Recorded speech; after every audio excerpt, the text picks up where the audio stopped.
It may not be for everybody, but for those who get it, we'll be into Bet on Netflix.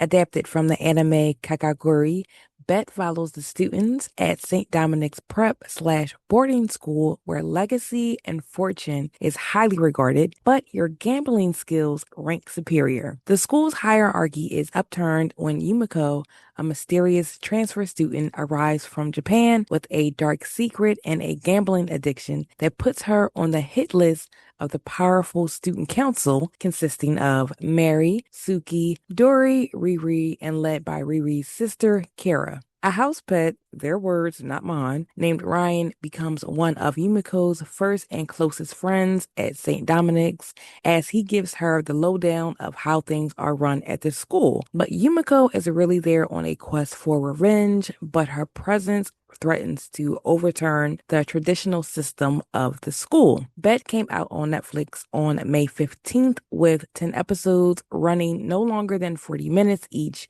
and it took me some time to get into it. I saw that it was a recently added show, and when I read the description, I wasn't convinced to watch it. But my mom was watching it and asked, did I get into it yet? So I figured I would give it a chance because we usually have similar tastes in films and TV shows. The over-the-top acting was throwing me at first, but then I narrowed in on the type of show I was watching and it made sense.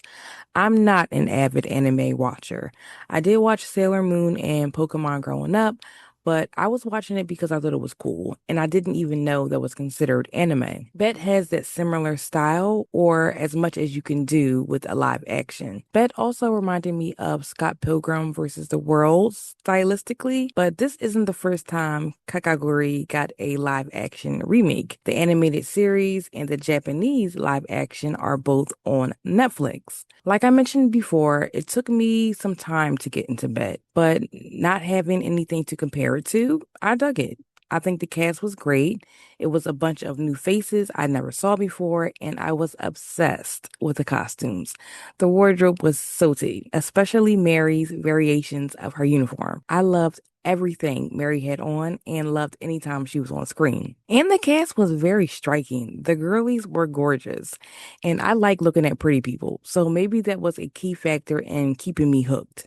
The kids did everything but go to class on the show. So I liked all the gambling scenes and I was interested enough in the plot and Yumiko's revenge journey that I kept watching. I got curious though to see the distinction between the anime version, so I started watching that. And first off, it's much more sexual and sensual. There's hinted sensuality in bed, but the first few episodes I watched of Kakagori had me clutching my pearls. And it's two seasons of that show. So I'm interested to see where the story goes, especially after the way Bet ended. I wouldn't mind a season two of Bet though. The more I sat with it, the more I was into it.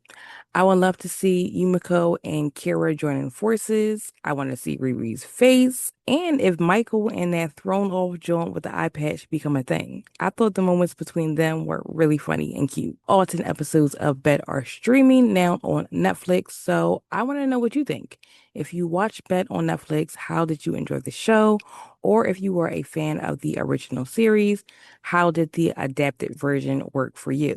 Let's chat in the comments.